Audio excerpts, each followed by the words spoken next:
order. This is the committee of the whole, and we have two items in the agenda. We have the first one is going to be the Renton Downtown Partnership update, and we have Julia Lopez Garcia with us. Hi, Julia. It's working. Yeah. Great. Thank you guys for the opportunity for us to share on behalf of the Renton Downtown Partnership. We have a few board members here tonight, or at least a former board president and our VP. We're going to go over just some of the things that we've accomplished so far, and we're going to go over things that we're focused on, at least short term, and then where we're headed as an organization. But I'll give you guys the framework of Main Street Renton Downtown Partnership, if you're not familiar with it fully or entirely, or, just it's been a lot of transition in the last 2 years. So it's a lot to get refreshed on, and we're excited about a lot of it. So I'll just go over our mission statement again really fast for you guys. Our mission is to collaborate with and unite businesses, neighbors, and the city to make downtown Renton a thriving, vibrant, and authentic place for everyone. We revisited this mission when I became ED last year, sometime in the summer. This was a really good transition from our listening sessions that we got with business owners and then one-on-one feedback. So it's not too different than what we've had in the past, but we wanted to really refine it and make sure we were addressing some of the concerns with our business owners. And so part of that was wanting to make sure we're a connection hub, making sure that we are communicating what's happening in downtown core with all the businesses, making sure that there is consistency and continuity between the business owners, residents, and city. And it's still an ongoing effort. Everyone knows getting a whole city on the same comms page is difficult. So we really want to make sure that we're addressing that. And really our hope right now is to just continue to listen and deliver. So giving you more context to what we are and who we are a Main Street program or community. And really that just gives us the framework to approach downtown with well-known and proven methods to creating a vibrant and thriving downtown. So that is economic vitality, design, promotions, and outreach. Those are our 4 strategic approaches or areas that we're really focused on. And we do that with a group of volunteers, and we're a small but mighty team, but we've got about, I think, 8 right now that are really active, and then our 9 board members. So they get really acquainted with this model. It's pretty customizable to what makes sense for your community, but we're really grateful for this framework to keep us kind of in line and make sure that we're able to serve our community through these pillars. And so that really just leads us again to our purpose. So to support the downtown where businesses thrive, people gather, and community pride grows. Sorry. I'm so sorry to interrupt. I just wanted to let you know you can move that microphone so that you don't have to. Thank you. Yeah. I appreciate that. Yeah. Thanks. There you Okay, go. that makes it a lot easier. No, interrupt me all you want, please, please, please. So that is our purpose. Again, it's basically, just our mission, but to get it really refined, these are the areas we serve and how we serve those people. This is getting in the nitty gritty. So how we create that impact is business support, community activation, and place management. And you'll see those different bullet point items on how we do each of those things. More recently, some of the things that have been in the forefront of our brain are those facade grants. I'll go more in detail with that as well. But business outreach, marketing assistance, and B&O tax credit education for our businesses and our community. The community activation piece is our events and seasonal programming. We've done a really great job partnering with other organizations to help lift the load to get our activations in downtown Renton. And again, I'll talk about how those impacts with different partnerships have really proven value to us. And then place management. So we work on cleanups. City of Renton has done a really great job with our cleanups in downtown. So sometimes our cleanups have a little less trash than we like, but that's good. That's good. And so we have beautification projects and partnership coordination, public space activation, especially with the Legacy Square. We're really excited to be partnering with the city on that. And we are working more towards historic preservation as part of our mission. We have had initiatives in the past that address some of that, but we want to get more involved with that as well. So this is the facade grant program or example of it. This one's from last year. Liberty Cafe needed lighting, and so we were able to provide the funding, and they chose the lighting. They did a really great job. We facilitate this application process, and so businesses provide, what they want to do for improvement on their facade, and we address or assess with what makes the most sense for our downtown core, what makes sense for what the city is looking for. And it's a really collaborative effort on making sure we're choosing the right facade improvement at the time that makes sense for our community. This year we spent $15,000 on that facade grant improvement, and so we got to support New Zen and the Renton Historical Society. And I don't have photos of those just with me right now as they're underway, but we're really excited about assisting those. And then we're into our business resource connections. This is another way we help our businesses. We try and find funding and financial resources like that facade grant program. There's other grants that we want to help support them apply for, and workforce and talent connections. So making sure that if they're looking for different ways for labor and internships and support and volunteer, we try and connect them with people. Collaborative marketing and visibility, that's something we've really been able to provide support in. We've had a growing marketing presence or online presence, and so we just really want to make sure that they get to benefit from that. And then tech assistance. So we've had a really great board president in the past who knows all the tech things, and so has volunteered his time to make sure that he can provide help when he can. And we have other volunteers that are also really good at that, can help when they can. And so the last thing is government and communication navigation, or community navigation. And really, that's really like permitting process or connecting them with the right people to make sure that they have access and get their questions answered by the right people. So again, being that connection and hub for all of our businesses. And then we also try and have sponsorship opportunities that are accessible for all business levels. That collaborative marketing we were talking about, this is kind of just like quick little numbers on where we're at and how much we've grown in the past, I want to say, year. And so we want to make sure that businesses can use us to really amplify their stories. And so as much as it's important for RDP to get that social identity and making sure that we have organization recognition, we want to make sure that it's being used, that's leveraged to then highlight our businesses. And so if we can continue to amplify their voices and maximize our foot traffic that benefits them, that's what we continue and hope to do with our marketing and social media and other comms outlets. And so those are just quick numbers. We average about 30K of traffic on our socials, and then we have a larger following, and then our open rate is pretty good, and we're really trying to make sure we improve that over time. And then going into event support. So we are creating reasons to visit downtown. And so that's community events and those beautification projects and those partnered efforts. Some of these pictures are things that we've really just been able and had the opportunity to partner with other organizations who are doing the good work, and we get to help amplify or bring them to the right resources. You'll see that mural, the FIFA mural, and there's Purple Lights Night that we got to coordinate with the Dawn Rising, and then our businesses that want to bring activations to their space. We just try and support whatever efforts that speak to our community to bring them to life downtown, and also support them just with their day-to-day operations. That is kind of everything we've focused on in the last year. Now, this is kind of what we're looking and expecting for summer of 2026. Legacy Square Sunday Series, we're partnering with the city on making sure that there's activation beyond FIFA. So that has been something we've heard from our community, is this Legacy Square space going to continue to have activations beyond FIFA? And we are going to utilize it, and we think it's a great asset to the community. And so by doing that, we'll continue to have events and partner with people and make sure that spaces continue to be utilized. It's been really great to see, even when there's no watch parties, kids using that space, and other community members just using it as a public park.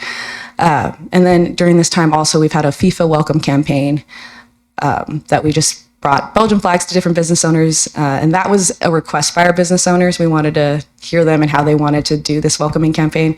So we have that downtown. And then we also have these community calendars that we do partner with Visit Renton on. So we have, if you go around, you'll see the QR codes and windows that go to the calendar.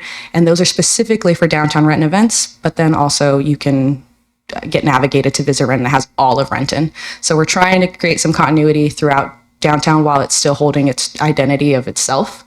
And then we're continuing Art Walk expansion. And that is just an event that's currently happening for our summer, and Cruise the Loop, and that business promotions campaign of making sure our businesses are being highlighted during Legacy Square. Partnerships multiply impact. These are our main partners: City of Renton, Renton Chamber, Visit Renton sponsors, volunteers, and businesses in our community organizations. These are the people we work with the most in order to make things happen here. A great example of this was the Purple Lights Night last October. We'd never had anything like that, or at least the walk in downtown Renton. We had purple lights that we'd hung up, I believe, in the past. But for an event that was probably, I think we planned maybe a month out, 2 months out at most. And I think we had over 100 people gathered in downtown walking around with the Seahawks drumline team and the cheerleaders, or excuse me, I think they're called dancers now. So they brought a really big crowd. And without that partnership with Dawn Rising and other events like this, it wouldn't have the same impact. So we're really really big on making sure that we're bringing the right people in to continue to carry on those events that feel authentic to downtown Renton, and have that torch that they can continue to carry on. So these are our organizational wins right now. I think, my bad. One thing that I think we have been talking about throughout downtown Renton, the city, and internally is just having org stability and trust.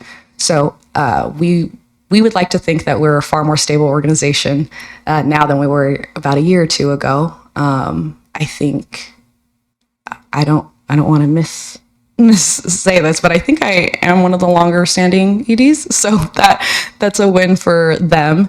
And just building that trust in the community. So being a person that business owners can trust and see and know, that then leads to increased partnerships. That then leads to increased trust to build events out and to get buy-in from our community. And then we're also establishing this activation partnership for Legacy Square, like I said, with the Sunday series.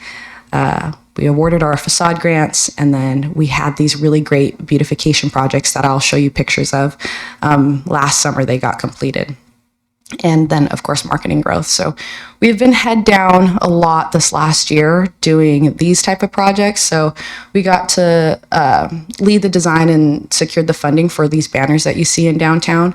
We worked with the city to really design it as well. This was done internally, or done with the city, but we got to get them at least the initial, I think 16 paid for, and lead the design for it. And they were really great to work with, and we hope to continue those partnerships doing things like this. And then the lighting in downtown as well. So this is on Wells. We hope to get more lighting like this throughout downtown, but at least you can see that this is customizable lighting, so we can continue to celebrate different events and have seasonal programming that the lighting can really help bring to life. And then these two big murals on Main Street. This is on the side of, the flower one is on the side of the Rose Cafe and the Azteca Boxing, if you know where that is. And then this is right across the street, the FIFA one that we also helped secure funding in partnership with the city as well. But these two, I think, are the biggest murals we had. Anyway, these continue to bring beautification to downtown Renton and create space where people want to be and feel at home. And then we're partners for Legacy Square Furniture. So the city was able to have a really great conversation and relationship with IKEA. And so we became trusted partners to then secure a contract to get the furniture down here.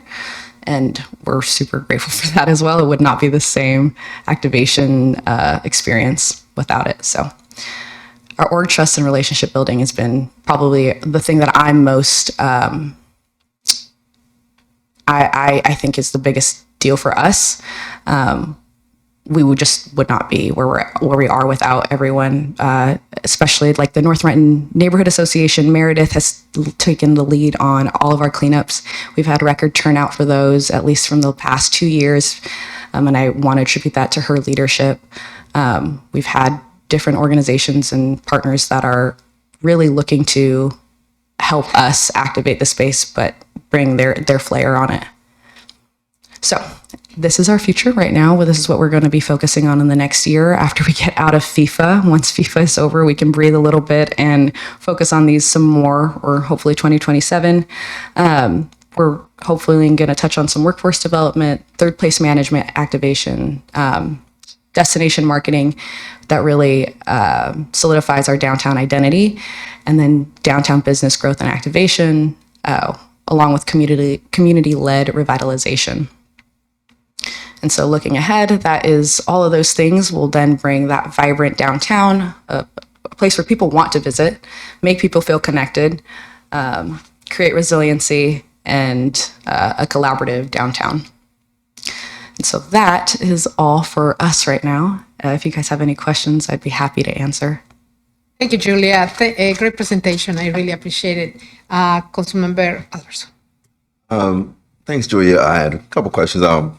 First one, I'm wondering, I saw the workforce development as far as the future stuff. Can you tell me what conversations have you had about that? What you have in mind, or is that just kind of a placeholder and we'll figure it out later? But I'm just curious what's even in your mind about that.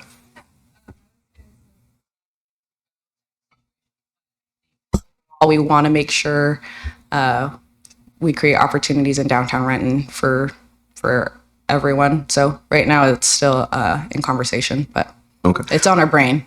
Let me be specific. I mean, because, and thank you for answering the question, but I'm thinking working with businesses as far as maybe apprenticeships or internships or any of those things. Are they kind of in the works there? I mean, not in the works, but just, and maybe I'm getting too specific, but. Oh, yeah.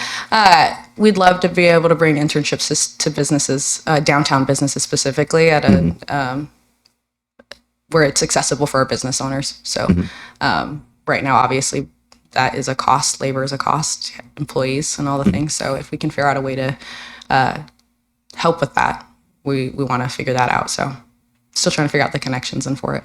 Fair enough. Yeah.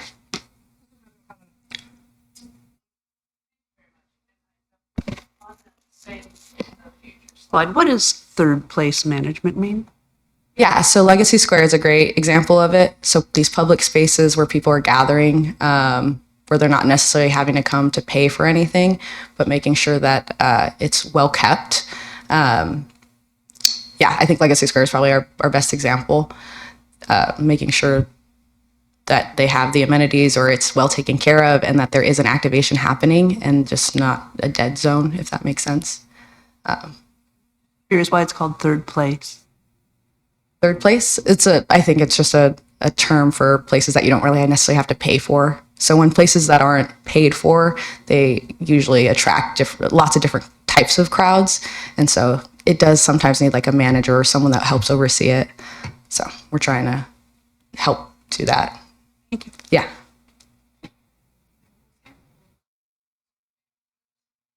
Going back to the facade grant program, I think that's a great thing. I'm curious, how many requests have you gotten, or maybe did you get in the past year? Is it a steady, do all the businesses know, is it a steady flow of requests that you just have to prioritize and turn down, or where does that program stand as far as, you know, the popularity of it and that sort of thing? That's a great question. We had 8 applicants this past, so we put it out annually. I think I think that is our most we've had for a turnout for applications. But it definitely is an effort to make sure all the business owners know about it. We have a committee that makes that decision, or that like we have a subcommittee that meets and talks about how this impacts our historic preservation and different elements of design from that strategic standpoint that I kind of pointed out earlier. But we have a really good lead on that committee that helps the whole application process, which is the before photos and then how much it costs. So we go through a really in-depth process to make sure that it makes sense for our downtown community. Did that answer everything? Yeah. Okay. I'm going to follow up with that question. Yeah. For a solid decade, we have been promoting the facade grant, because obviously it's something that we have all been invested, and it's constantly that there are some very old timers business that they are there that all of us, we can see that they can really use this, and for 10 years they have not applied or they have not participated in this. So that's when I think, what is the talent to say, maybe you don't think that you should refresh your facade, but I know right now it's great that you have 10, right? You don't need to go and promote it, but there are certain business that we all know that is needed, right? That we say, hey, what can we do? What are the ideas that we can bring to your business to improve it? And the other thing is that when I walk through downtown, and this we do it to ourselves. A lot of the facades some of them on the windows, they are full of advertisement for paper, and we have the farmers market, the wine walk, the loop thing, and we just have the crime crime prevention through environment. And one of the things they say, try to keep those windows clean. Try not to cover the inside of your store. And I know, again, we do it ourselves, right? Because we're providing the posters for them to put it in the windows. Right. And I don't know if we should do better to try to help them, because maybe some of them don't know how to say no. Because certainly there are certain businesses, they are not doing that. That understand better that that doesn't look good. Those is not as inviting as should be, and at the same time, it prevents crime if you don't cover your windows. So I don't know. I'm leaving that to your creativity and your networking to figure out how can we help with this. And I said it again. We are part of the problem because we are printing those for them to put them out there. So. No, that's good feedback and insight, especially just walking around downtown.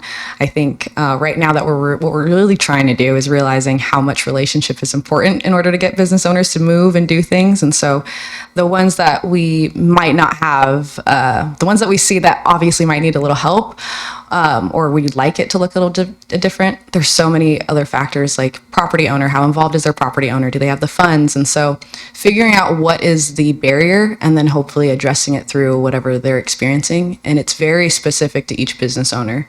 And so like, for example, I think the one that we're most excited to be funding is New Zen right now. She's been a business owner for 29 plus years in Renton. And she's never had any improvement in her facade. And so she's extremely excited. We're really excited that it's right across from Legacy Square. So you have that activation piece while getting almost like a new business, it feels like.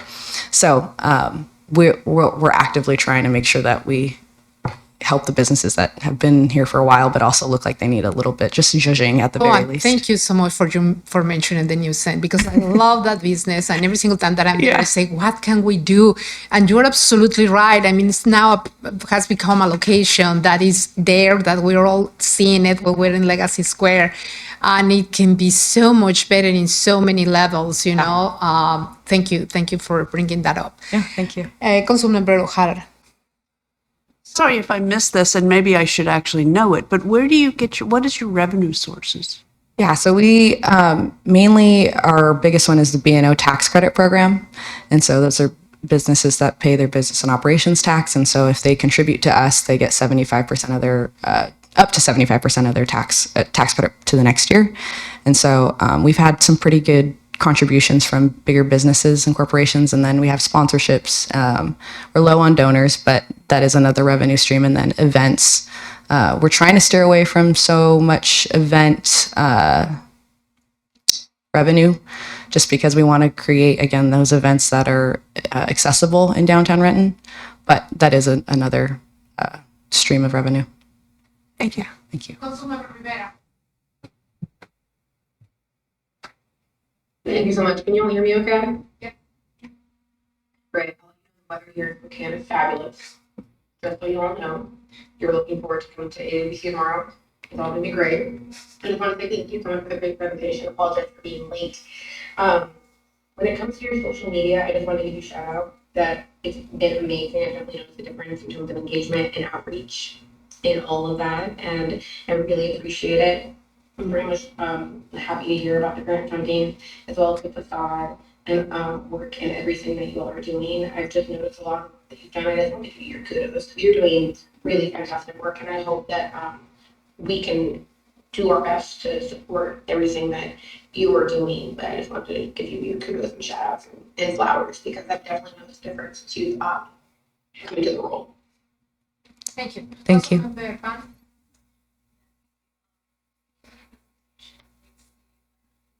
But I'll start with one. In terms of the geography, we've had a briefing a few years back from the last ED in terms of the location, which doesn't include the Safeway. But in terms of the number of businesses currently now in the downtown, that's within the jurisdiction of the Renton Downtown Partnership, how many do we have currently active, if you know? I know we have about I can tell you the business licenses, and we have about 200, a little over 200 business license numbers, if I remember that correctly. But yeah, I don't have the exact active business number. Yeah, and so of those, I wanted to ask, in terms of your outreach and engagement for those who are needing in-language interpretation or translation, Yeah. what is kind of your plan for that? Yeah, so thank you for bringing that up. That's personally a big one for me. The community calendar that we put out, we at least tried to make those signages, that signage multilingual. So we did Spanish and Vietnamese, especially with our business community, because those are the two most spoken languages, at least amongst our business owners in downtown Renton. And so I've also engage with the volunteers that are bilingual to then help with that marketing campaign. So some of our social media support through our committees, they're also working with us on behind the scenes on how to not only make it just readable or translate it, but also relational to those different groups culturally. For example, we know personally, I know family is big in Hispanic community or the Latino community. So making marketing campaigns that make most sense to that culture and getting that impact or feedback from those community members. So it's an ongoing effort for sure. But yeah. Any more questions? You? No? You. Okay, keep going. Yeah, I have one more. Thank you. So in terms of our diverse communities and the languages spoken, and given the ICE rates and all that's happening, have there been a plan or a thought and conversations in terms of how we support immigrant business owners in the downtown core, where you have jurisdiction, as well as the patrons, individuals, and so forth? Yeah, we haven't gotten that feedback from our business owners directly. And so that's just something we haven't had really on the forefront of our brain currently. We know that they kind of take that under their wing to figure out what makes the most sense for their business. But we would, love to hear what kind of their feedback is and their experiences directly if they would share that with us and see what we could maybe do. But yeah. Thank you, Jude. Yeah. Thank you so much for your presentation and your thoughtful answers. I want to point out a couple of things that I love the way you guys are doing it. Your art walks are very successful. One day literally by accident, I stopped by Drum Roll and it was packed.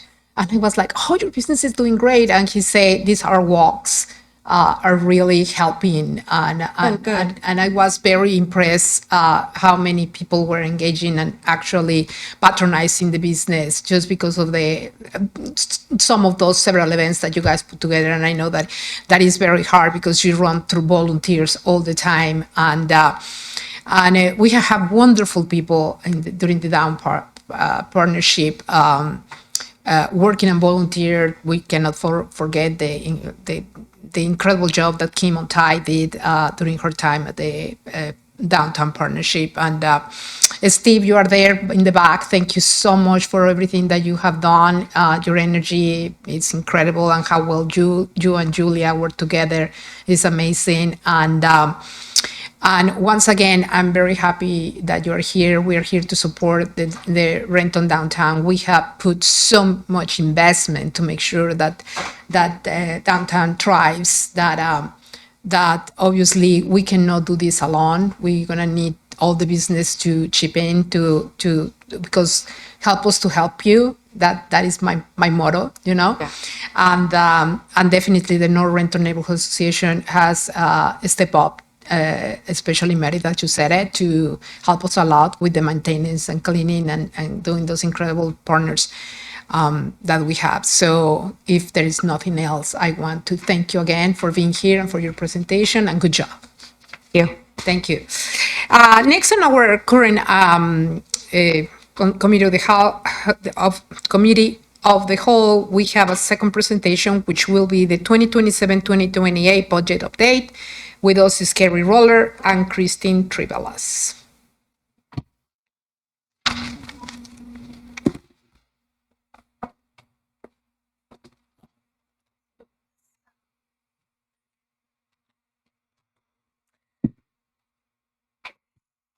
Thank you. Good evening. Again, my name is Carrie Roller. I'm the Finance Administrator. I'm here with Kristen Trevellis, our Finance Director, and we're here to kick off the budget discussion.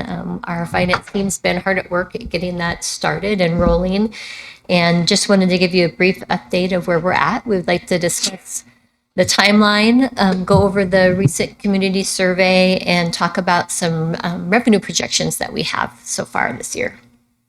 I'll hand it off to Kristen. Good evening, council members. As Carrie mentioned, Kristen Trevellis, Finance Director. We're going to start tonight's presentation with the budget timeline. So the budget timeline highlights the work completed so far and the key milestones ahead before the final budget is adopted. In May, the finance team began by preparing position budgeting for the upcoming biennium. This included updating salary-related costs, such as healthcare premium increases and cost of living adjustments.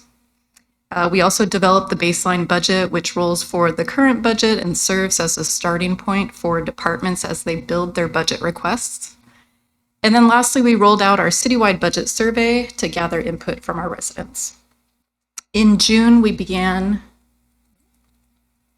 working with departments on both the Capital Investment Program, or CIP, and operating budget planning to identify some of our future needs. Tonight's committee of the whole meeting is where we're discussing budget priorities, key considerations, revenue assumptions, and the overall budget calendar. In July, the departments will complete their CIP project prioritization, and those recommendations will be reviewed by the executive leadership team for funding consideration. Finance will also prepare a revenue outlook and long-range financial forecast to help determine the resources available for allocation. During the months of August and September, departments will finalize their budget proposals, and that's when we'll see the mayor make the final decisions on the proposed budget, and the city clerk will publish the public hearing schedule. In October, the mayor will formally present the budget message and preliminary budget to City Council. This will be followed by several committee of the whole presentations from departments. We will also hold a series of public hearings, including one focused on property taxes and revenue sources, another on the preliminary budget, and then a final public hearing on the proposed biennial budget. November and December are focused on budget adoption. During this time, Council will consider and enact the legislation necessary to implement the budget. And then once year-end financial information for 2026 is available, the final adopted budget will be published by January 31st. A major part of the budget is the city's capital investment program, the CIP. The CIP is a 6-year planning tool. It helps to identify future capital projects, and it outlines potential funding strategies to support those investments. It also helps the city meet planning requirements under Washington State's Growth Management Act. The CIP includes a wide range of projects focused on maintaining, improving, and expanding the city's infrastructure and facilities. And to ensure resources are directed where they will have the greatest impact, projects are prioritized based on how well they align with city goals and community needs. When developing recommendations and requesting funding, staff will first focus on projects that are investing in the preservation of existing infrastructure, as well as supporting essential public health and safety services. They're going to look for grant eligibility or other restricted funding sources to support those projects. They will try to combine similar projects to reduce costs and minimize disruptions and avoid future inflation impacts. They will explore innovative or non-traditional approaches to move projects forward. And they will try to defer lower priority projects and reallocate funding if we see inflationary pressures continue. After these considerations, projects are then evaluated and ranked using 6 key criteria, which you can see on the screen here. And these align with the city's adopted business plan. It's in the areas of compliance, safety, economic impact, equity, expansion, and sustainability. And these criteria help ensure that capital investments support the city's long-term priorities and strategic objectives. And the one thing I want to call out about the CIP is 2 years ago, we updated our prioritization matrix to better align with the city's business plan and support this initiative. And we were recognized by GFOA for this enhancement in our CIP planning. So, as we approach the upcoming biennium, it's helpful to remember the purpose of the city's budget. At its core, the budget is a plan that reflects the city's priorities. It identifies where our resources will come from, how those resources will be invested, and how we will continue delivering services to our community. It also serves as an important communication tool, helping both the City Council and the public understand our plan and priorities. One of our key priorities guiding this year's biennium budget is the focus on reducing vulnerability, limiting liability, and ensuring safety. These investments may not always be the most visible, but they are often the most critical to maintaining reliable city services and protecting the community. Reducing vulnerability and limiting liability will help the city avoid larger costs in the future.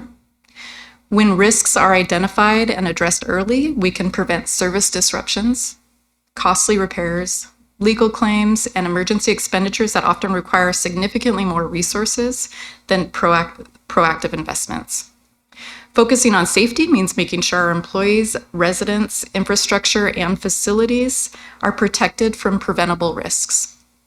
It could mean addressing aging infrastructure, maintaining compliance with regulations, or ensuring that our workforce has the tools and training needed to perform their jobs safely and effectively. And ultimately, prioritizing these areas strengthens the city's operational foundation. It allows us to continue providing reliable services, protect public resources, and position the organization to meet the needs of a growing community both today and in the future. Here we're going to interrupt you for a second. Councilmember Rivera. Thank you, Chair. I do have a question from the previous slide. Thank you. When it comes to the weight, can you explain to me why they were chosen the way they were? I'm trying to understand why. I mean, I know compliance and safety are very important, but just why are they weighted 5, 5, 4, 4, 3, 2? Yeah, so we looked at many adopted CIP plans from many different cities, and this was really a similar ranking of priority of these categories. As you mentioned, the compliance and safety seem obvious. But then we looked at these other categories and weighted them based on what the city's business plan looks like, how we've been funding things historically, where the importance is. And so we created the numeric ranking isn't, it's really just to create a end score for projects. But really the prioritization of those is how we came across the priority order. Thank you. So a strong budget process isn't just about the numbers, as we all know. It's about making sure the community has a voice in the decisions that affect their daily lives. The budget reflects the priorities and values of our community, so it's important that residents have meaningful opportunities to provide input. Engaging the public not only helps us make more informed decisions, but it also strengthens transparency, accountability, and trust in local government. So for the second time, the city conducted a community-wide budget survey with the goal to better understand how Renton residents feel about the city's priorities and spending plan for the next 2 years. The city partnered with a consulting firm who specializes in market research to develop a comprehensive set of budget-related questions which aligned with our strategic goals and priorities. This survey was distributed again to a random sample of 12,500 households that represented all neighborhoods across Renton. And the survey ran for a 6-week period where residents were invited to participate through mail, email, and text message. And to make the survey as accessible as possible, it was also offered in several different languages. The results were recently shared with council last week, and I will be talking a little bit more about the survey results in the next slide. In addition to the survey, the finance department also has a short animated video on our external website that explains how the city's budget works. This video is designed to help residents better understand where city funding comes from, how resources are allocated, and what the budget development process looks like. And then lastly, public hearings remain an important part of the budget process. We conduct 3 public hearings in order to provide opportunities for community members to share feedback, ask questions, and offer perspectives before the budget is adopted. The budget survey results were sent out, as I mentioned, last week to council, both in summary form as well as the full survey results. To recap, the survey addressed residents' opinions on the biggest issues facing the city. It had the ranking of budget priorities, progress made over the last 5 to 10 years within these priorities, and how well they align with residents' vision and values for the city's future. The survey identified residents' attitudes toward taxation levels as it relates to services provided, and also toward funding specific initiatives related to parks and recreation, new businesses, human services, and public safety. The survey asked about the condition and cleanliness of city-owned facilities and locations, and the preferred location of developing new sidewalks. So I'm not going to go into recapping the full survey results, but I do want to highlight a couple of key takeaways. Similar to the past biennium, respondents indicate that their highest priority for the city is public safety. The second and third priorities are maintaining parks, trails, and outdoor spaces, and addressing mental and behavioral health, addiction, and food security. Regarding taxation, nearly half of the respondents, about 48%, are willing to pay more taxes among those willing to pay more taxes, about 49% would only support a tax increase between $1 to $99 per year. And now I'm going to hand it over to Carrie. I have a question that probably you sent it already on the email, but how many people participated in the survey? I have that number here. We had 805 respondents. Thank you. So as we head into budget preparation, we really need to consider some headwinds that we have in front of us and use those in some of the decisions we're making. The economy is a little bit topsy-turvy as it has been for, I feel like every time I come present to all of you, it's been very different for the last several years. Right now we have very high inflation, and that's really impacting us in a lot of the utility costs. Fuel, I know that we all feel both of those in our own family budgets. And so, those costs are just rising faster than we can bring in revenues for increased costs. We also have interest rates that are very high, which gives us an opportunity to earn interest revenues. We just brought on our investment advisor to help there. But when interest rates are high, it also deters people from wanting to borrow money or invest and maybe even open businesses in our community. And so we might see a reduction in our building permits or development fees with interest rates high. So we want to, balance some of those things as we're seeing high inflation. We're also seeing a softening tax base. And so our sales tax has increased in comparison to last year. And a large amount of that is because we had a tax law change in October that changed some businesses that were service and not subject to sales tax are now subject to sales tax. So that's really helped bolster some of our increase that we're seeing this year. But we, I think, would be a lot less if we didn't have that tax law change. And so we are seeing some softening in some of our tax bases. We also have legislation changes that we don't have control over at the state and federal level that we have to consider as we're building our budget. And so just some of those things to consider. I left out rising cost of labor, the CPI, when I was looking to the future and doing the long range plan 2 years ago when we were preparing the budget. Didn't think the inflation would be, or the CPI would be at what it is right now. As of April, it was 4.5%. So we're waiting to see what the June numbers are next month. In regards to our revenue projections, this is where we always start when we're preparing our budget. What is some of the new money that we'll be able to count on? So to really develop those boundaries and guidelines of what can we afford if in regards to new asks. And so this is just a picture of what we have budgeted for the general fund, some of our large resources, and what we expect to see estimated. So we're estimating that we'll have an additional $6 million each year over the biennium, so a $12 million for the 2-year period. And just to go over a couple of those, the business taxes are the utility taxes, B&O tax, and mission tax. I'm estimating that'll be about $2.5 million each year increase, or about a 5% increase. Some of that is as utility tax or as utility rates increase, so does the tax on those utilities. We also are seeing quite a bit more of our B&O tax, even though we've changed our tax structure and we have finally hit that ceiling amount in 2025. That we're still seeing an increase in our B&O tax, so that's a great new revenue source there.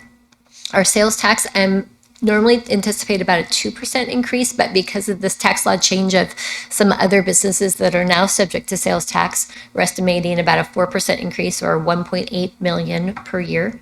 Our property tax is a very small amount that we're allowed to increase.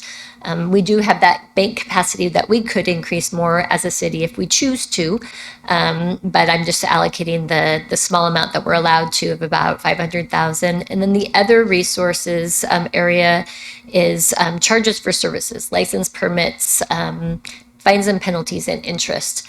So this line, we're anticipating about $1.4 million per year increase, largely because of interest rates, or interest revenues.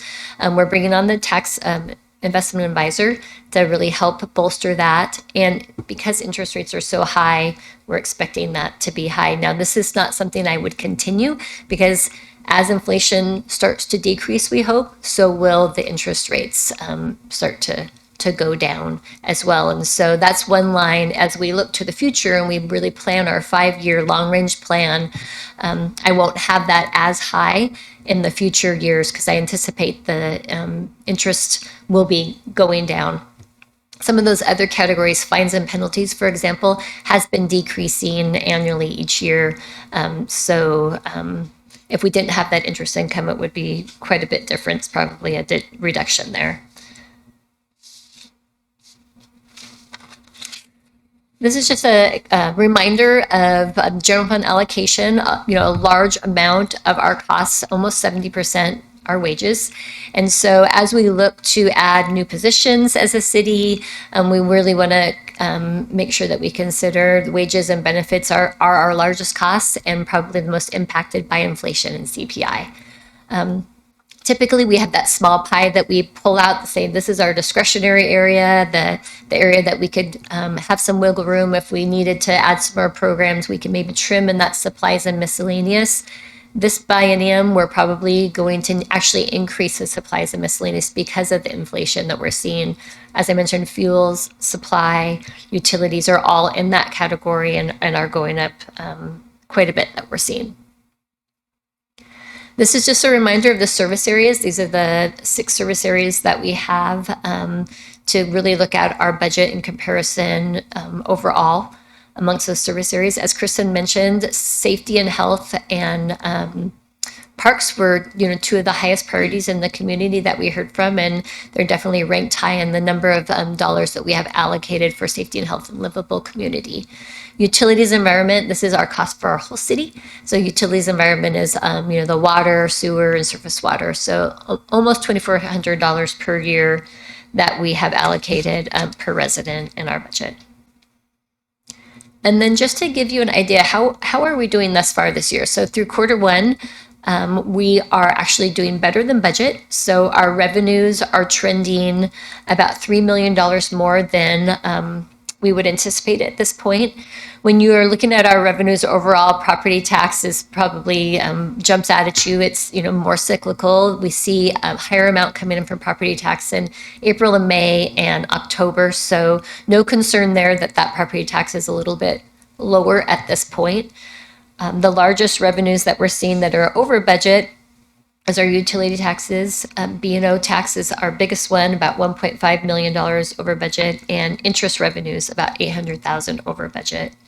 We do have our building permits and our charges for services are lagging a bit behind our revenue budget. For our expenditure side, we are also doing well. We're under budget at this point, largely from personnel, wages and benefits, just not having all the positions that we have budgeted filled. That's have a savings through quarter 1 of about $2.5 million. So we have budgeted this year to use our fund balance of about $12 million. And if things stay the same, I don't expect us to use the whole $12 million, maybe using more of a $4 million. So definitely trending fine with where we're looking so far this year. So as departments, we're right in the middle of gathering some information about what all the requests. So we bring everything together and everybody comes forward with all their asks and needs. I had mentioned at Finance Committee, we're still fine tuning that number because the overall request totaled over 25 million, not including capital. And so really needing to trim that down. So we're now in the process of prioritizing what's most important that we need to move forward and what can wait until maybe another biennium, or if we have savings in 1 year that we can maybe add through a budget adjustment.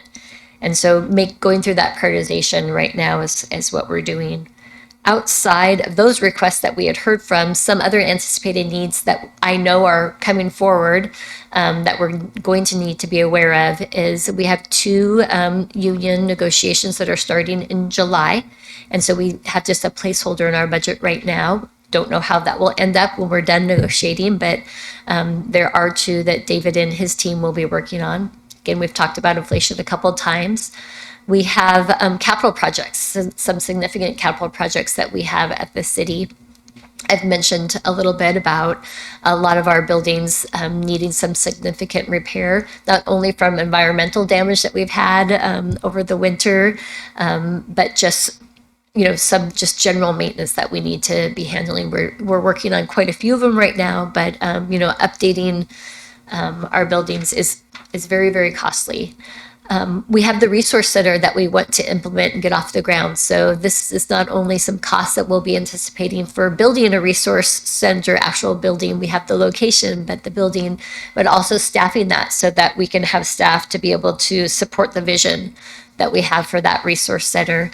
And And then we just have some spacing needs at City Hall and some satellite locations. So as we look to add more people and more positions, we also are starting to run out of room here at City Hall. So what is the next plan? Do we lease a space, short-term, long-term? And so some of those costs we're still vetting out of what will that look like and how will that fold into our budget as we move forward with that. Gary, I'm going to interrupt you here. With the spacing needs, is something that I have had conversations already with. How many employees have increased to the city that now we cannot feed the city? I don't know if that makes any sense. Because I don't know since when we have the problem with the space needed, with more space needed. If this is like for the last 10 years, we have not have enough space, or it's for the last 5 years. I know that we accommodated the 4th floor for the training facility, and then we brought for the 3rd floor, I don't remember even which floor. We brought the city attorney, and we have everything in house, but I don't know since when this need for more space have happened. And also I see that, for example, when I go to the 6th floor, all what it used to be for the customer services, now that went to the lobby, we have all those empty spaces. I don't know if it's more expensive to repair things here. I don't know how to say, to accommodate for much more space in this building, or to lease or move or rent. I don't know where. I'm assuming that all of those questions are on the table, because I'm still confused. Since when we cannot fit here? I know that now we have employees in different places, right? And I know that after the pandemic, because a lot of us, we were working from home, then the reality hit when everybody has to come back. Now we cannot fit here. So once again, I wonder how many people we have increased that now City Hall is not enough. Over the last 5 or 6 years, we've increased, I think, almost 50 positions. I would have to confirm that number. I know in our department, we actually removed we had a big file room that we removed because we were moving everything to Laserfish. And so we didn't need all the file cabinets anymore. And so we were able to take down some walls and kind of move into that area. So I think we've been adapting for the last 5 to 10 years with the space we have, and reinventing and reusing things a little bit differently. And now it's getting to the point that we're starting to get to the point where we're going to need, over the next 5 to 10 years, where are we going to put everybody if we continue to grow at the pace that we are? And so some departments just don't have enough room. So on the 6th floor, for example, that you're saying, once we can get our lobby vision in place, we can be able to close up some of that possibly and put cubicles in some of that space is an idea. And so we're really trying to reinvent and rethink about what we have right here, right now, and where can we use it like we did on our floor. We don't need that file room anymore. Let's use it for a space for people to sit there. So, and again, it's not like I'm stubborn that, we want all the people here. It's just what I'm thinking, what is the funding, what makes more sense for the kind of funding that is going to be required to do this? Well, those are some of the things that we're looking at. Do we lease something? Do we use one of the buildings that we have? We have 200 mil. What does it make sense? What departments or what positions do we move if we're in 2 different locations? So that's all some of the vetting that we've been doing and we've been talking about for quite some time is, what makes sense and how do we develop this? And so we can be very thoughtful instead of making a change and then having to make another change. So some of those things are being talked about. But if we do have to start leasing some short-term space, that's an extra cost that we, don't necessarily have as we continue to move and grow. Sure. Thank you. Councilmember O'Halloran. The category of capital projects, does that also include the build out of our new park acreages that we have acquired recently? Yes, it's one of the things that is something that's on my mind as I'm looking at. So one of the things I was going to say is, as if we're going to, since we only have so much revenue coming in, and we want to maybe possibly add more costs than we have revenues, we will need to lean on the fund balance that we have to be able to balance our budget. And short term, that's okay. We have savings in the past, and we have a nice fund balance to be able to absorb, and that's the point of it. But some of that fund balance needs to be used for some of these capital projects that we have. We have several parks that we've been talking about for several years about building out and enhancing that we want to do. And we've just recently talked in the last several months about, building new parks and what do we want to do and how do we want the vision of the city to be. So using some of that fund balance for some of these capital projects will be really important. And how do we balance all that as we prepare the budget? So when we're looking at our revenues and our new requests, we also have these 5 categories that Kristen and I continually are saying. Now, remember, we have all these other things that we need to factor in, not just, oh, we have an extra $12 million, we can add $12 million of costs, because we have some other things that we need to be balancing. And so then just next steps, we're in that balancing process, really talking about what are some of the things that we really need versus what do we want. We are having some of those tough conversations. I know I say it every time, is there anything that we can discontinue that maybe just not be providing the same benefit that it used to have?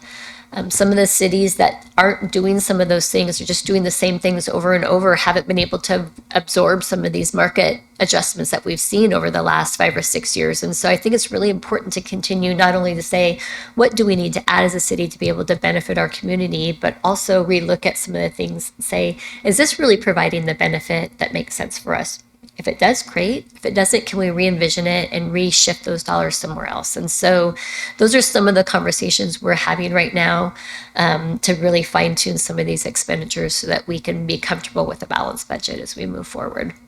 When we get that list more fine tuned, we will definitely share it with council to get feedback.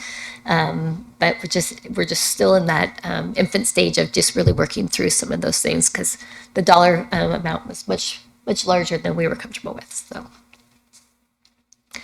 So we're balancing the budget, and then we're also just aligning that budget with community feedback. And then, as Kristen said, we'll do the department presentations in the fall and adopt the budget. So you'll see us a lot in the next 4 or 5 months as we work through this biennial process. So I don't know if anybody has any questions. We're both here to answer. Thank you, Carrie. Thank you, Christine. As always, great presentation. Council members, do you have any questions on Coursers? Councilmember Ryan McKirby. Yes, thank you. I wanted to go back to that budget survey slide, if we could, really quickly. I guess I was more or less curious about that 19%, like 1 in 5 folks. What would those folks expect us to do there if they're saying none of the above? That's a tough spot to be in. I think maybe it's more of a rhetorical question. Councilmember Rivera.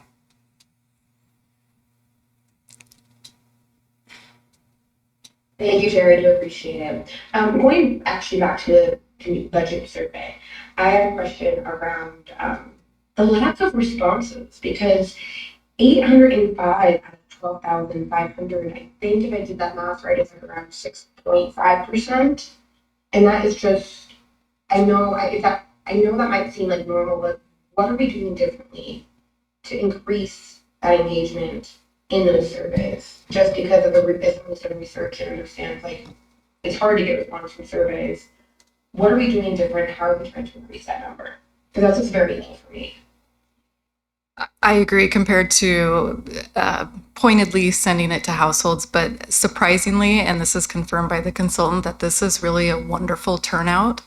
And compared to 2 years ago, we had 470 responses, and this second go around 805. So we're certainly trending upward. We've had an amazing communications team who has solicited or advertised this on the website, through social media, just really pushing it out there. Postcards, they've done a phenomenal job, and I think that's shown in the numbers that increase this go around. So we're still in the infancy of doing budget surveys. This is only our second time, but I expect the number to keep going up. It's just a really wonderful turnout. Even though it doesn't seem like a lot, it's almost twice as much as 2 years ago. So I was quite happy.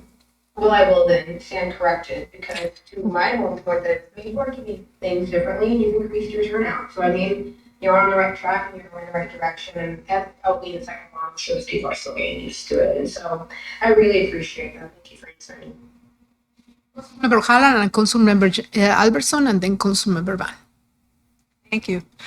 Have we discontinued the mayor's budget committee or advisory committee process? Yes, the Budget Advisory Committee was replaced with the budget survey. Councilmember Albertson. It's on page or slide 8. Sources. Maybe I heard you incorrectly, but it said where it says increase 6.2. I thought I heard you say per year, Yes. but I'm having trouble kind of reconciling that with what I see here when you say per year, because it looks like this represents from 2026, 2027 estimated, and the turnout or the end result is 6.2. Where's the per year part of things? I'm missing the 2 year.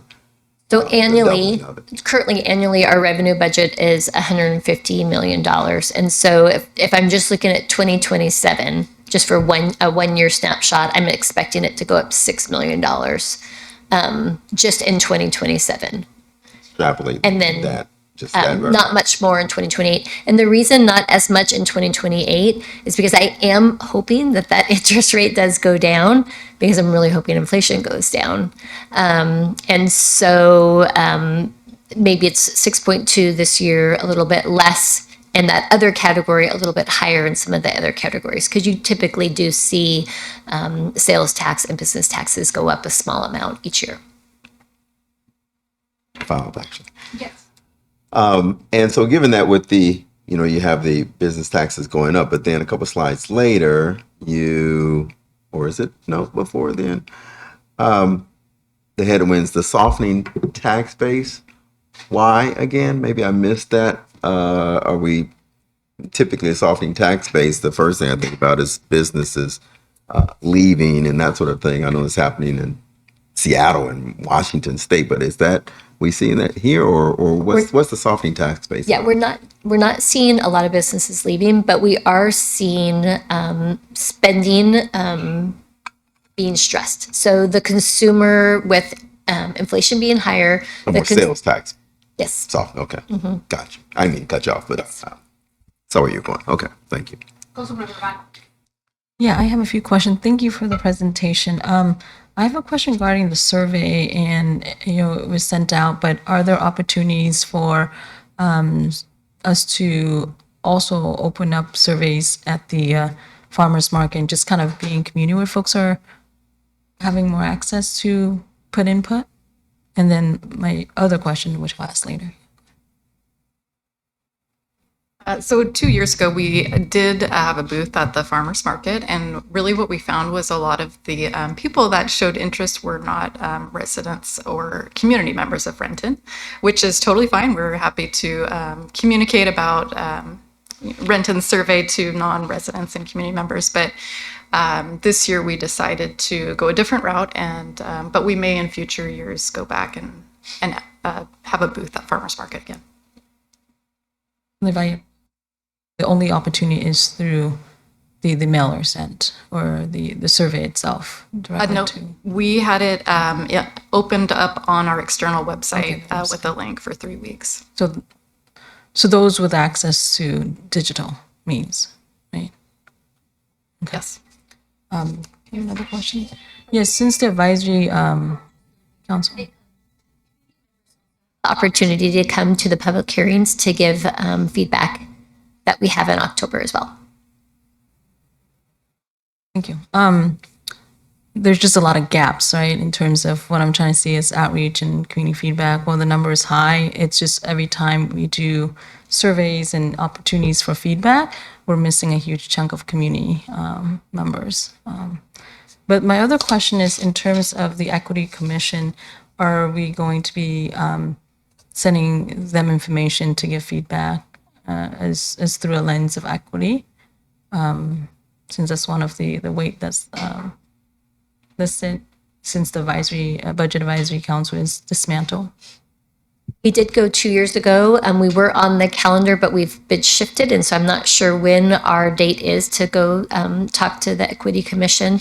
They were happy with the feedback that we had. Kristen had gone over the full survey and talked with them about the avenues that we had chose. They had some good feedback about reaching out to individual groups, and they had some ideas. And so when I can get with Christy, I can confirm the date we're supposed to be going to them again this year. Thank you. Thank you, Gary. I'm Christine. So I know how hard you have been working with different administrators to start putting together the budget. And I know that this has been an ongoing process forever, because that's part of the process, right? And I know that it's still in the works in so many areas. And but I would like to know if you foreseen.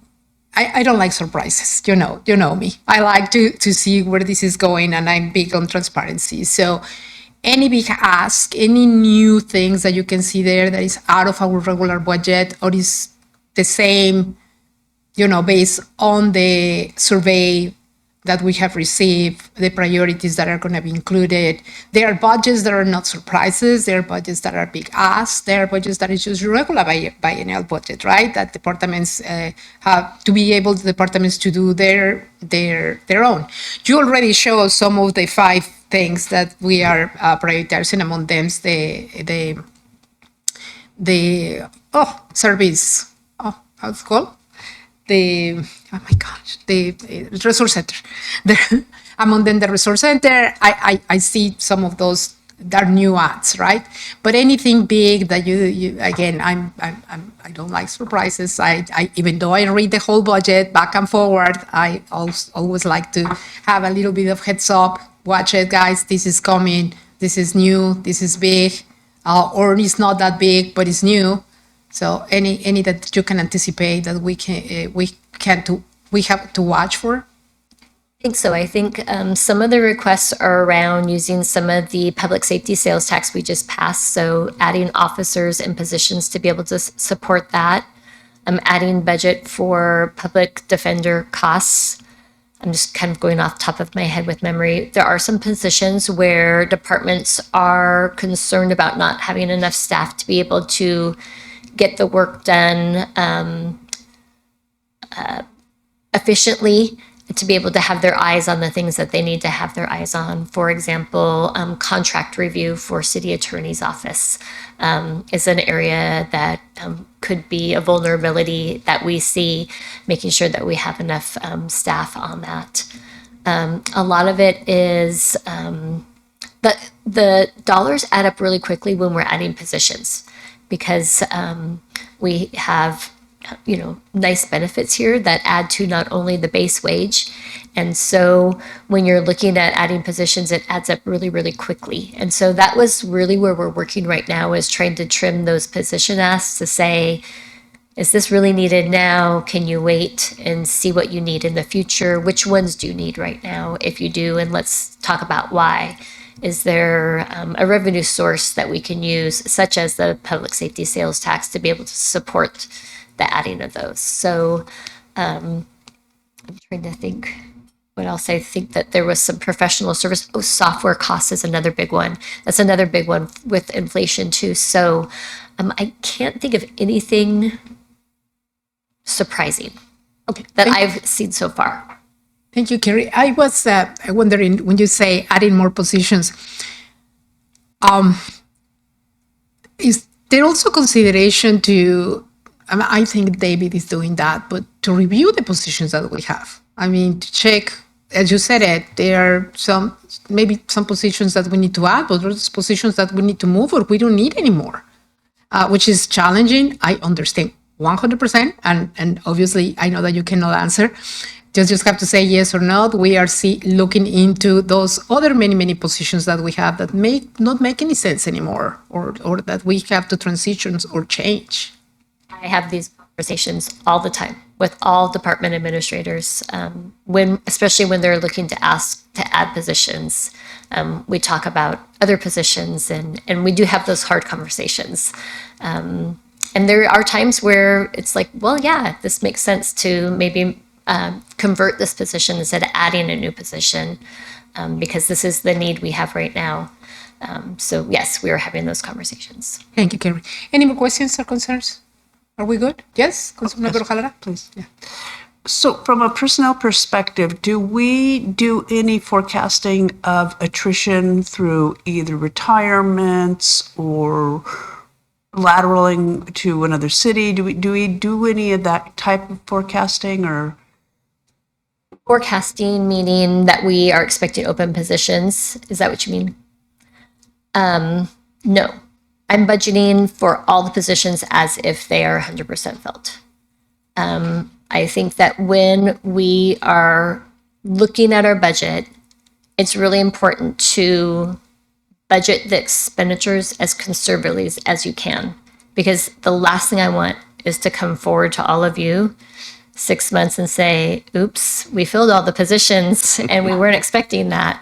And so I would much rather be able to have some of that savings to be able to say, okay, we have some savings. Now we can go ahead and add that to this capital project we had on hold because we weren't sure if we'd have enough money. That's, in my mind, I sleep better at night, and I just feel the more responsible avenue for me. I'm sorry. Maybe I misspoke. I understand that we budget for all of the positions that we have. But when it comes to replacing people who are leaving through attrition or separation of employment for whatever reason, replacing people is far more expensive than keeping people.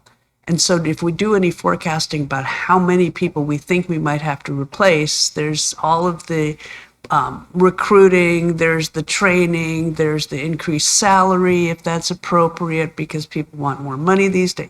All that kind of stuff is more expensive than just keeping the same person in the same position. So that's what I meant by forecasting. I see. Yeah. And we don't do any of that right now. A lot of times departments have to just absorb those different, anytime the learning curve is so steep when you bring somebody on, I agree. And there's a lot of times where departments will have to absorb that work, or maybe the department even says, well, we can't do that this year because, we're really spending a lot of time on bringing this person on board. So I'm going to follow up on that. But first, Councilmember Rivera.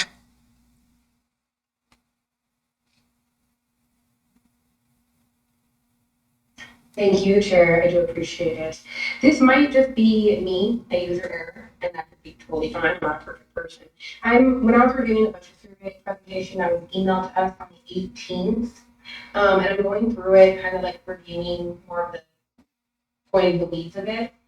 I'm noticing a lot of image issues, like the same graph on multiple slides that aren't around the same graph. So like if you go down to the budget survey, I'm trying to pull up both while I have my Zoom up, but if you go to just, I'm not showing the condition, cleanliness, and city infrastructure, the first graph I see is of the previous graph, which is the business and the rent. And so if we could get this presentation around the business survey cleaned up, or maybe again, if you just need a user error when it's spinning up my iPad or PowerPoint or what have you, but I'm wondering if my colleagues also read through it and saw kind of the same image issues around under the cleanliness and also under like demographics. I see some of the things aren't lining up with the questions asked. Like race and ethnicity has what types of businesses would you like to see more of? And again, I don't know if any of you have that same issue, but I would like that clean up so I can look at that and study it a little bit better. Christine microphone is not working right now, but she will take care of that. That was her answer, Councilmember Rivera. Okay. Really quick, just follow up on what Councilmember O'Halloran said. I do think about that all the time, especially, well, you have a department that is very steady, very consistent. You don't lose employees that often. You don't change employees that often. At least I don't see in your department that, oh, this already went or left or new. But we have a solid department that pretty much 50% of their employees are brand new and some of the new ones are already leaving. So do we know how much that cost us? Because the Councilmember O'Halloran is absolutely right. I mean, just the hiring, the process, the retirement, the payment, the coming, the leaving, the interviews, that is very costly to be replacing employees that often and that fast. And once again, we were talking about, adding a position, as hard as it is way easier than removing a position. A position already created, to remove it is almost impossible. We can change it, we can move it, we can rename it, but just erase it, it is very challenging and very expensive. And I don't even want to go legally how this goes. But anyway, it's one of my concerns, the way Councilmember O'Halloran presented. Yeah, I mean, how much of our revenue is going through the whole process of hiring and leaving and not being able to maintain our personnel and losing personnel that fast is concerning, I think, for every business, not just for the city. Again, great presentation. If there is no more questions, comments, once again, I want to thank you, both of you, to be here. Looking forward to see you a lot for the rest of the year. And thank you once again. This meeting is adjourned.